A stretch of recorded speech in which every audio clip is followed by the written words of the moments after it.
ماشاء اللہ لا حول ولا قوۃ الا باللہ العلی العظیم اعوذ باللہ من الشیطان الرجیم بسم اللہ الرحمن الرحیم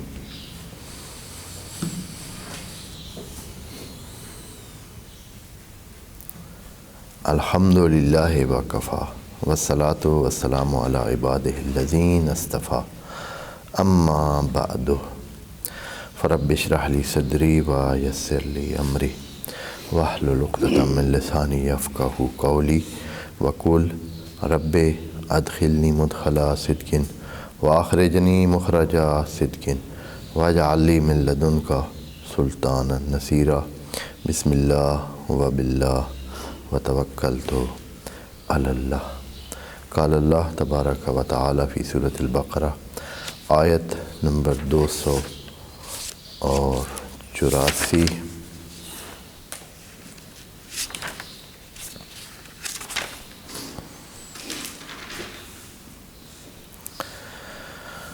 اعوذ باللہ من الشیطان الرجیم بسم اللہ الرحمن الرحیم۔ للہ ما فی السماوات وما فی الارض وَإِن تُبْدُوا مَا فِي أَنفُسِكُمْ أَوْ تُخْفُوهُ يُحَاسِبْكُم بِهِ اللَّهُ فَيَغْفِرُ لِمَن يَشَاءُ وَيُعَذِّبُ مَن يَشَاءُ وَاللَّهُ عَلَىٰ كُلِّ شَيْءٍ قدیر۔ صدق اللہ العظیم۔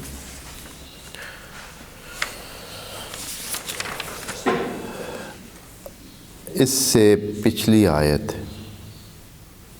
جو آج ہم نے آیت تلاوت کی ہے، اس سے پچھلی آیت کے آخر میں خدا کریم نے 2-3 حکم دیے تھے سفر کی حالت میں جب آپ کوئی معاملہ طے کریں تو کیا کرنا چاہیے اور کس انداز میں معاملے کو مستحکم انجام دینا چاہیے۔ پھر امانت کی اگر صورتحال ہو اور بھروسہ موجود ہو ایک دوسرے پر جب آپ کوئی معاملہ کر رہے ہوں تو اس صورت میں اللہ نے امانت دار کو حکم دیا۔ پھر تیسرا حکم یہ دیا کہ جو شہادت کی کیفیت ہے اس کے حوالے سے یہ ہے کہ کسی بندے کو شہادت میں کوئی رکاوٹ نہیں بننا چاہیے، نہ شہادت دینے میں، نہ شہادت لینے میں، نہ شہادت ہونے میں۔ اور یہ سارے امور شہادت جیسے مصدر کے لفظ میں آ جاتے ہیں اور ساری باتیں اس میں موجود ہیں۔ اس کے بعد خدا کریم نے احکام بیان کرنے کے بعد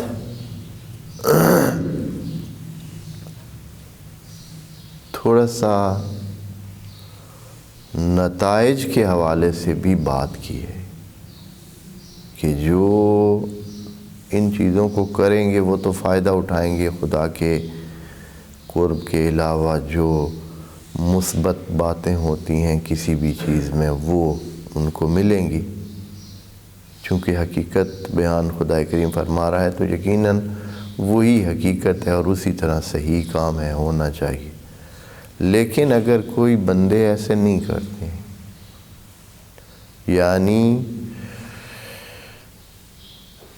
وہ شہادت اور گواہی کے معاملات میں رکاوٹ بنتے ہیں، خرابی ڈالتے ہیں، کسی نہ کسی انداز میں اس کو تہس نہس کر دیتے ہیں اور گواہی ہونے نہیں دیتے ہیں، گواہی دینے والے کو دینے نہیں دیتے ہیں، یا گواہی جہاں ہونی ہے ہونے نہیں دیتے ہیں، یا جو اسباب گواہی کے ہیں ان کو مٹا دیتے ہیں، یا بہت سارے طریقوں سے گواہی جیسے کہ ابھی قانونی پیچیدگیوں اور باریکیوں اور مشگافیوں کو دیکھ کر لوگ کیا سے کیا کرتے ہیں اور کسی ایک چھوٹے سے جزو کا بہانہ لے کر اس کے ذریعے سے کہاں تو شہادت میں اور گواہی میں رکاوٹ ڈالنے والوں کے لیے خدا کریم جو ان کا نتیجہ نکلنا ہے وہ بھی بتاتا ہے، اور وہ یہ ہے کہ فَإِنَّهُ عَاصِمٌ قَلْبُ، اس قسم کے بندے کا جو دل ہے وہ بہت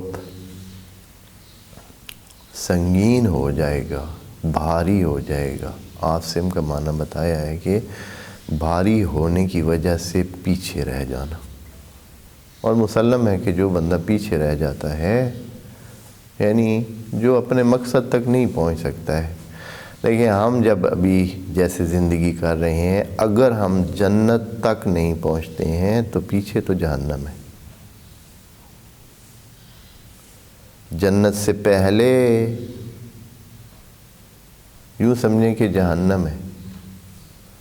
بس اصلی مقصد جنت میں پہنچنا ہے. اور جس بندے کا دل بھاری ہے، گناہ گار ہے، اس میں ثقالت موجود ہے، وہ اس حرکت ہی نہیں کر سکتا ہے. اس لیے کہا ہے عاصم قلبہ، اس قسم کے بندے کا دل ہی جو ہے وہ اس قسم کا بن جاتا ہے کہ سنگین ہو جاتا ہے، اور پھر وہ اچھائیوں کی طرف آ ہی نہیں سکتا ہے نا. مغفرۃ من ربکم کے لیے سابقو چاہیے، سابقو الی مغفرۃ من ربکم، سارعوا وسارعوا الی مغفرۃ من ربکم. ہاں تو جو اللہ کا جو مغفرت ہے، جو اللہ کی طرف سے اچھائیاں ملنے کا چانس ہے، غفران ملنے کا چانس ہے، اس میں سارعوا الی مغفرۃ سرعت کے ساتھ جائیں. سابقوا، یہ دونوں الفاظ استعمال ہوئے. تو جس بندے کا دل سنگین ہو جائے، بھاری ہو جائے، ثقیل ہو جائے، وزن اس میں زیادہ ہو گیا ہے، تو وہ پیچھے رہ گیا. اب وہ کیسے ہو؟ تو یعنی نیکیاں بھی نہیں کر سکتا ہے، برائیوں میں ہی پھنسا رہے گا، برائیوں میں ہی پھنسا رہے گا، اور وہ اس مقصد تک پہنچ ہی نہیں سکے گا. ساتھ ہی اس کے ایک اور جو ذہن میں سوال جاتا ہے کہ اللہ یہ بہت چھوٹی چھوٹی باتیں ہیں، ان کو آپ نے کہاں دیکھنا ہے؟ کس کو پتہ چلنا ہے کہ میں نے فلاں جگہ اس طرح ہاتھ دکھا کے دوسرے کو مالی نقصان پہنچایا اور خود مالی فائدہ اٹھایا، دوسروں کو کانوں کان خبر بھی نہیں ہوئی، آج تک بھی خبر نہیں ہوئی، بلکہ وہ تو مجھے دعائیں دیتے ہیں. جیسے آپ دیکھتے ہیں نا کئی ہوتے ہیں وہ کہہ رہے ہیں وہ بڑے راضی ہیں ہم سے، وہ بڑے خوش ہیں، حالانکہ ان کو پتہ ہے کہ انہوں نے کیا کارنامہ ان کے ساتھ کیا ہوا ہے. تو خدا کریم یہاں یہ بھی بتاتا جاتا ہے کہ اب اس پارٹی کے ساتھ آپ کا معاملہ تو اپنی جگہ ہے نا، آپ کا معاملہ میرے ساتھ ہے. واللہ بما تعملون علیم. آپ یہ دھیان رکھیں کہ آپ کے تمام کیے کارنامے کا اللہ کو علم. اب یہاں دوبارہ ایک سوال پیدا ہوتا ہے کہ اللہ تیرے علم کی کیا وجہ ہے؟ تو تمام کاموں کو جانتا ہے، جو بھی ہم کرتے ہیں وہ جانتا ہے. یہ کیسے ہو سکتا ہے؟ ہم تو مختلف انداز میں کام کرتے ہیں، بعض اوقات ہمارے نیت کے بھی 5 درجے ہوتے ہیں. ہاں کہ بھائی نیت کے پیچھے بھی ایک نیت ہوتی ہے، اور اس نیت کے اندر بھی ایک نیت ہوتی ہے، اور پتہ نہیں کتنے بواطن ہوتے ہیں انسان میں. انسان بڑے گہری چیز ہے. ہاں تو خدا کریم یہاں فرماتا ہے واللہ بما تعملون علیم، لیکن اللہ تمام چیزوں کا، تمام اعمال کا علم رکھتا ہے. اور وجہ یہ ہے جو آج والی آیت میں خدا کریم فرما رہا ہے. کیا ہے جی؟ فرماتا ہے للہ ما فی السماوات و ما فی الارض. مسئلہ یہ ہے کہ جو کچھ آسمان و زمین میں ہے، جو آپ کو دکھ رہا ہے، جو آپ کے سامنے ہو رہا ہے، یہ سارا ہے ہی اللہ کا. اسی کے مطابق ہی سارے کام کرتے ہیں، یعنی اللہ کے مطابق ہی، اس کی منشا کے مطابق، اس کے چاہنے کے مطابق ہی تو سارے کام کرتے ہیں. جب یہ صورتحال ہے تو پھر کیسے ہو سکتا ہے کہ کوئی تھوڑی بہت بھی یہ گنجائش موجود ہو کہ کسی چیز کے کام کرنے کا اللہ کو پتہ نہ چلے؟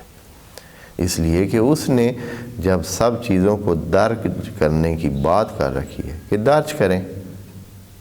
مثال کے طور پر آپ دوستوں کو بتاؤں، مثال ابھی آپ کی زندگی کو ہم آپ کے بال درج کر رہے ہیں. حیرت کی بات ہے. جو آپ کے سر میں بال ہے، آپ کا مطلب ہے کوئی بھی جسم کا بال ہے، وہ آپ کے زندگی کے لمحات کو درج کر رہا ہے. یعنی اب تو انسان اس علم پہ پہنچ گئے ہیں کہ وہ ایک بال کو لے کر آپ کے بال کے ہر حصے میں اس کی جو ہے نا ایسے ایسے سٹیپ بنیں گے. مثلا ایک بال میں فرض کریں کہ 100 سٹیپ بنتے ہیں، وہ 100 دن آپ کی زندگی کا ریکارڈ اس میں موجود ہے. آپ نے اس دن یہ کیا تھا، کھایا تھا، اس قسم کی ایکٹیویٹی کی تھی جس کی وجہ سے بال کی یہ حصہ اس کی کیفیت یہ ہے. اگلے حصے میں آپ نے یہ کیا تھا، اس بال کے اس حصے کی کیفیت یہ ہے. اور پھر آگے دیکھیں ہمارے جسم میں جتنے بھی سارے سلسلے سب میں یہ گنجائش موجود ہے. تو بس یہ تو ہمارا اتنا قریب کا معاملہ ہے. اب آس پاس میں زمین ہمیں درج کر رہی ہے، درخت جہاں سے ہم گزرتے ہیں ان پہ ہمارے اثرات ہمارے اثرات رہتے ہیں. یہ حیوانات کی زندگی ہمارے لیے بعض اوقات درس ہوتا ہے. آپ جانتے ہیں نا کہ یہ حیوانات اپنے اثرات چھوڑتے ہیں. انسانوں میں تو لکیروں سے اور بارڈر سے پتہ چلتا ہے کہ یہ ان کی حد ہے. حیوانوں میں کیسے پتہ چلتا ہے؟ حیوانات اپنے آثار چھوڑتے ہیں. مختلف حیوان مختلف آثار چھوڑتے ہیں. بعض اپنے اس کے ذریعے بول کے ذریعے، پیشاب کے ذریعے، بعض اپنے بالوں کے ذریعے، بعض پتہ نہیں، اور ان کے اپنے اپنے طریقے رکھے ہوئے پتہ ہوتا ہے. دوسرے جب آتے ہیں ان کو فوراً پتہ چل جاتا ہے کہ یہاں سے دوسرے کسی حیوان کی حد شروع ہو رہی ہے، ہمیں دھیان کرنا چاہیے. اور نہیں جاتے ہیں وہاں، ان کو پتہ چل جاتا ہے کہ یہاں سے یہ بارڈر ہے، ادھر وہ اپنی ملکیت کیا وہ کر گیا ہے کہ یہاں کوئی ادھر اس ایریا میں نہ آئے دوسرا. اور یہ یعنی وہاں درج ہوا پڑا ہے. زمین بھی درج کرتی ہے، درخت بھی درج کرتے ہیں. پس خدا کریم فرما رہے للہ ما فی السماوات و ما فی الارض، تمام چیزیں اللہ کے لیے ہیں اور اللہ کے حوالے سے ہی ساری کام کر رہی ہیں.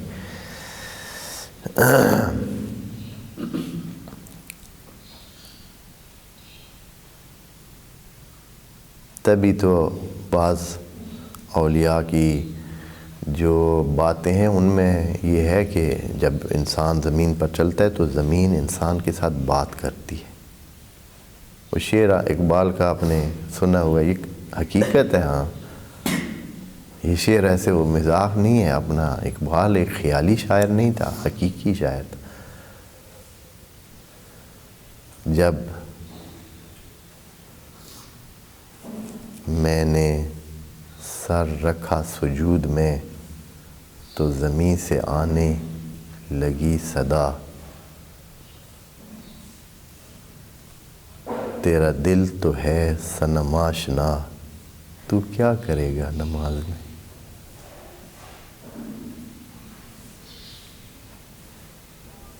یہ زمین سے جو صدا آ رہی ہے یہ حقیقی صدا ہے.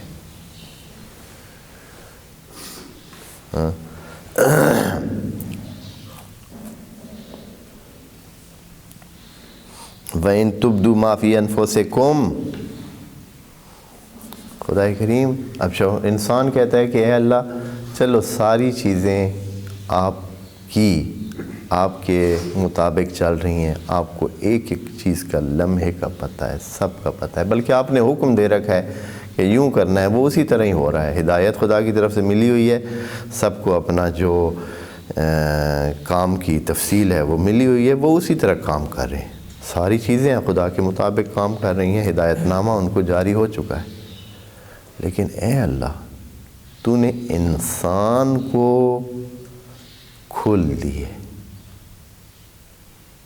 اور پھر اس کو گہرائی دی ہے. جو دوسری چیزوں کو تو صرف فزیکل اور ظاہری وجود ہے، ان کے اندر کیا ہے یہ تو سامنے نہیں ہے. اور ہمارے بھی اندر بہت گہرا وہ ہے، ایک سلسلہ ہے، اور ہمارا کیسے پتہ چلے گا؟ ہم تو اس وقت ہمارا پتہ ہی نہیں چلتا ہے جب تک ہم اس کام کو ظاہر نہ کریں. اندر 100 دفعہ میں یہ بھی طے کر چکا ہوں، یہ طے کر چکا ہوں، پھر یہ طے کیا ہے، پھر یہ طے کیا ہے، پھر پچھلی نیت کی ہے، پھر وہ نیت کر لی ہے، پہلے یہ سوچا ہے، پھر دوسرا سوچا ہے، پھر تیسرا سوچا ہے، پھر اور سوچا ہے. 1000 دفعہ میں اپنی نیت کو تبدیل کر لیتا ہوں. باہر والوں کو صرف وہی پتہ چلتا ہے جو میں نے کیا ہے، جس کا میں نے یا زبانی اظہار کیا ہے یا عملی اظہار کیا ہے، یا میرے کسی عمل سے ان کو لگا ہے، یا میرے حتیٰ میرے آثار، جس کو آج کل کے زبان میں کہتے ہیں باڈی لینگویج، ہاں، جسمانی بولی، ہاں، جسے کی بولی، بدنی بولی بھی اس کا نام اردو میں ترجمہ باز نے کیا ہے، ہاں، بدن بولی یعنی باڈی لینگویج، یعنی یہ ہے کہ کوئی بندہ بولا نہیں ہے لیکن جو اس پر اثر پڑ رہا ہے اس کے چہرے پہ، اس کی آنکھوں سے، اس کے بولنے میں فوراً ظاہر ہو جاتا ہے. تو اس نے کہا کچھ نہیں ہے، یعنی اس نے کوئی کام نہیں کیا ہے، لیکن یہ ہے کہ جو مثلاً آپ ادھر بات کر رہے ہیں اس کے چہرے پہ آثار مختلف ہو رہے ہیں، تو یہ بدن بولی ہے. یا یہ ہے کہ وہ بات کر رہا ہے، جو ہی کوئی دوسرا بندہ آیا ہے اس کی بات میں تبدیلی آ گئی ہے، باہر والوں کو احساس ہو گیا، پتہ چل گیا. تو یہ جو ہے ظاہر کرنا ہے تو تب انسانوں کو سجا. تو خدا کریم فرماتا ہے کہ آپ بے فکر ہو جائیں، میرا معاملہ مختلف ہے، میں آپ کا خالق ہوں، میں آپ کا مالک ہوں، میں آپ کا رب ہوں، میں ہی چلا رہا ہوں. اس لیے میرے حوالے سے ذرا اور طرح سوچا کریں.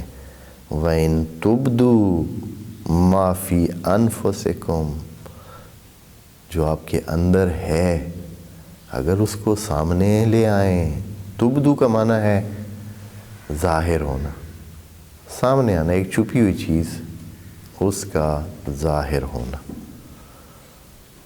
جو یہ بدی سے ہے، نئی ایک چیز کا ظاہر ہونا.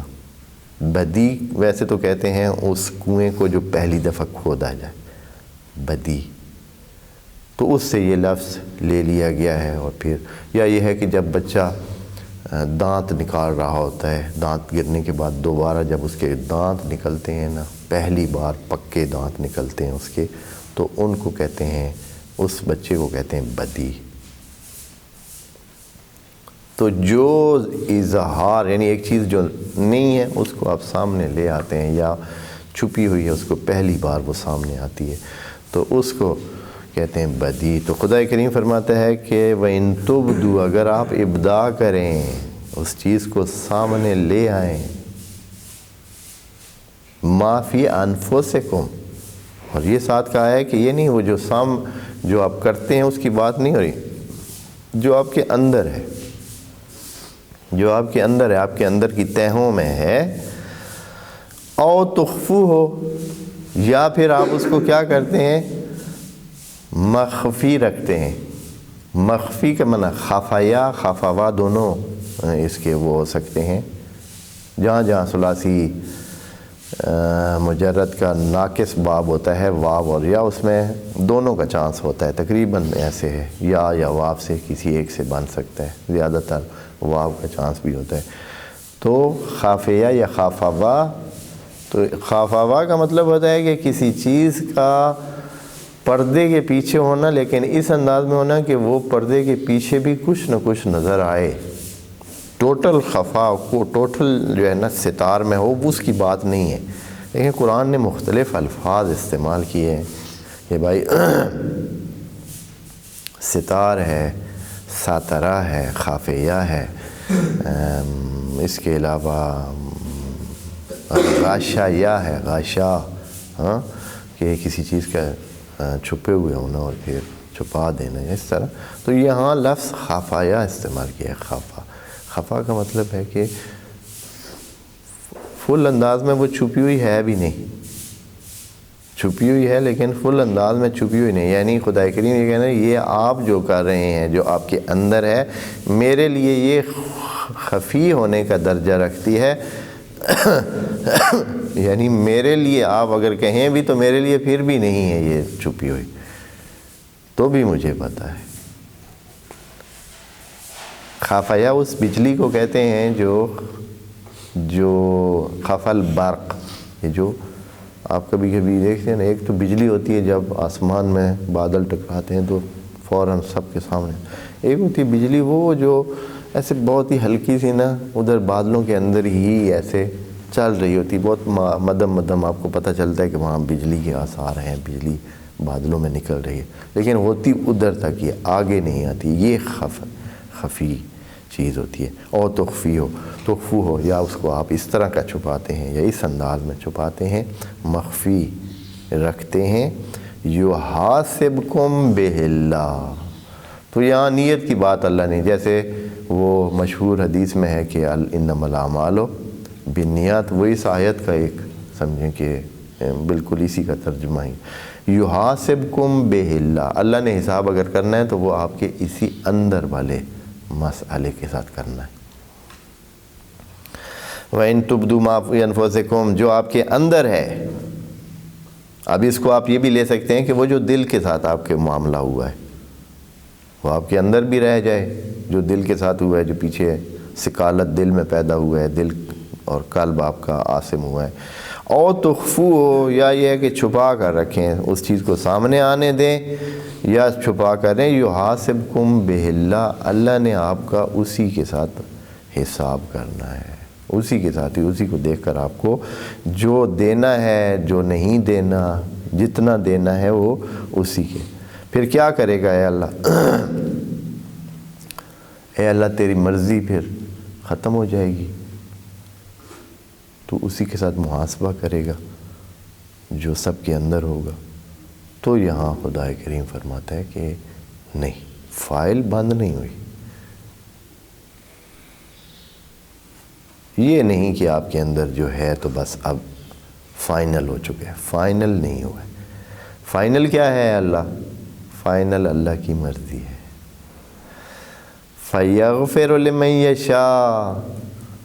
اب جس کے اندر کوئی خرابی، نقص، مسائل ہیں تو اس میں یہ چانس ہے کہ اللہ اس کے اس نقص کو دور کرے.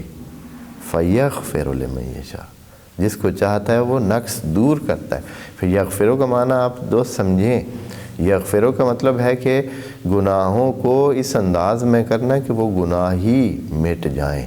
یہ نہیں کہ کسی گناہ گار کو اللہ جنت میں لے جائے گا. کسی گناہ گار کی گنجائش نہیں ہے جنت میں. ہاں کیا ہوگا؟ پہلے اس کے لیے ایسی ترتیب دے گا کہ وہ یغفرو، مغفور ہو جائے. یعنی یہ ہے کہ اس کے گناہوں کا انداز ختم ہو جائے.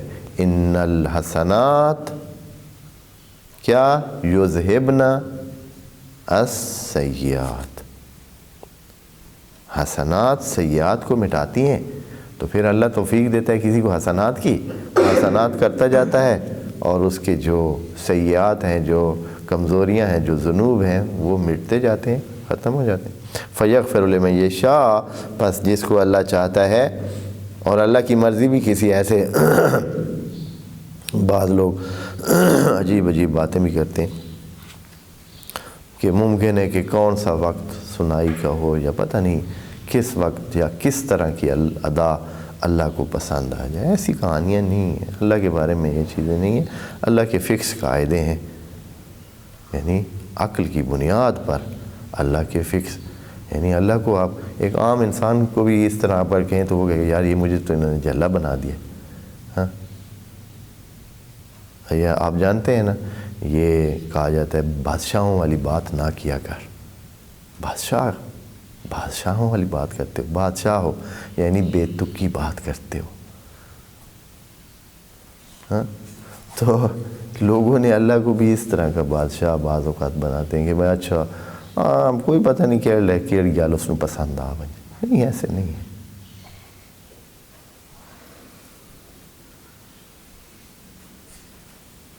اس کا حساب ہے. یحاسبکم، اور قدر اب آگے آخر میں جو آیت کے لفظ آخر میں ہے قدیر. قدیر کا عجیب معنی ہے. قدیر کا معنی ہے، میں آپ کو بتاتا ہوں ابھی. فَيَغْفِرُ لِمَن يَشَاءُ، پس وہ جس کو چاہتا ہے اس کو کیا کرتا ہے؟ غفران دیتا ہے. اس غفران کے معنی کو دوستو سمجھیں، نہ جائیں اس عام روایتی معنی پر جس کا معنی بخشش ہے. بخشش نہیں ہے.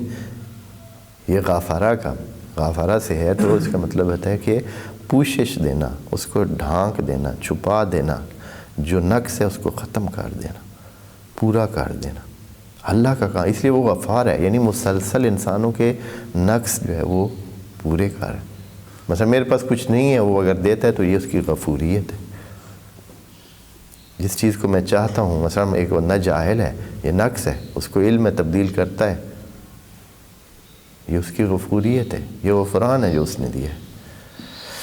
وَيُعَذِّبُ مَن يَشَاءُ، اور تعذیب میں رکھتا ہے اس کو جس کو وہ چاہتا ہے۔ وَاللَّهُ عَلَى كُلِّ شَيْءٍ قَدِيرٌ، یہ جملہ کہہ کر خدا کریم نے بڑی فکس بات کی ہے۔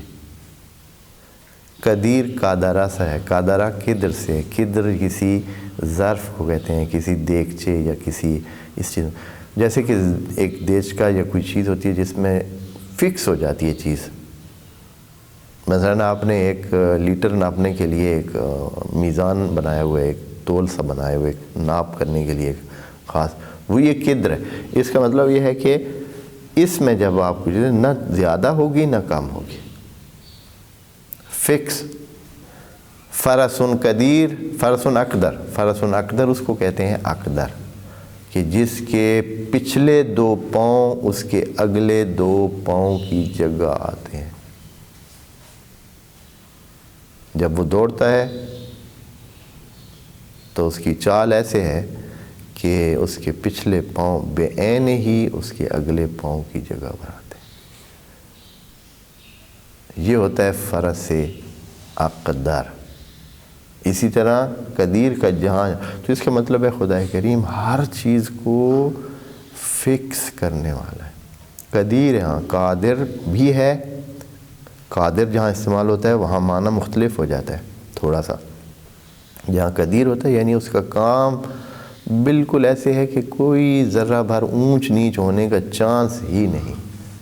تو یہاں کیا ہے، واللہ علی کل شیء قدیر، علی کل شیء قدیر، ہر چیز کو اللہ نے بالکل ڈیجیٹلائز کیا ہوا ہے، یعنی کوئی چیز آگے پیچھے اوپر نیچے ہونے کا چانس نہیں ہے کہ کوئی کہے کہ اس نے مثلا ذرہ بھر ادھر کیا تو ہو سکتا ہے کہ بچ جاؤں، ذرے کا کیا فرق پڑتا ہے، نہیں، وہی اثر پڑے گا۔ یہ آیات قرآن میں مختلف جگہ پہ خدا کریم نے ایسے ہی ہمارے ذوق کی تسکین کے لیے نہیں کہہ رکھی ہیں کہ فَمَن يَعْمَلْ مِثْقَالَ ذَرَّةٍ خَيْرًا يَرَهُ وَمَن يَعْمَلْ مِثْقَالَ ذَرَّةٍ شَرًّا یرا، ذرہ شر ہوتا ہے تو اس کو دیکھے گا، اور یہ بات یرا کہا ہے، دیکھے گا یعنی پائے گا۔ یہ قدیریت ہے، یعنی خدا کریم نے اس ذرے کو بھی فکس کرنا ہے کہ اس سے اتنا ہی اس کو ملنا ہے، اس کا جو خمیازہ ہے اگر غلط کام ہے تو بھی اتنا ملنا ہے، اور اگر اچھائی ہے تو اتنی اس کو ملنی ہے۔ وہ کس کا کام ہے؟ قدیر کا کام ہے۔ قدیر کا معنی صرف طاقتور ہونا، کر سکنے والا نہیں ہے، کرنے والا، اور بہت ہی فکس انداز میں کرنے والا،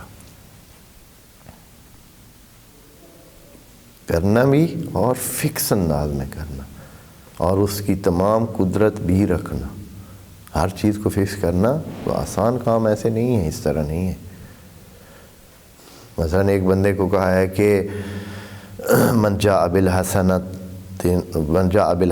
فلہ عشر امثالہا ومن جاء بالسیئۃ، اس کا جو ہے اس کو فلہ مثلہا، ہاں، حسنہ کا 10 گنا، سیئہ کا 1 گنا۔ اب یہ کس کا کام ہے؟ علی کل شیء قدیر۔ اس حسنہ کو ناپ کرے گا تو پھر اس کے مطابق دے گا نا۔ جو حسنہ کرے گا تو 10 برابر، جو سیئہ کرے گا تو 1 برابر۔ وہ ناپ پہلے ہوگی تو تب نا، ناپ کرنے کے کتنے معیار ہیں؟ بہت سارے۔ واللہ علی کل شیء قدیر۔ بس اللہ کی قدیریت کو بھی سمجھیں۔ اسی لیے خدا کریم نے کہا کہ آپ ما قدر اللہ حق کا قدر نہیں پہچانتے ہیں، انسانوں آپ جانتے نہیں ہیں۔ خدا کریم ہم سب کو قرآن کے الفاظ سمجھنے میں مدد فرمائے۔ والسلام علیکم ورحمۃ اللہ وبرکاتہ۔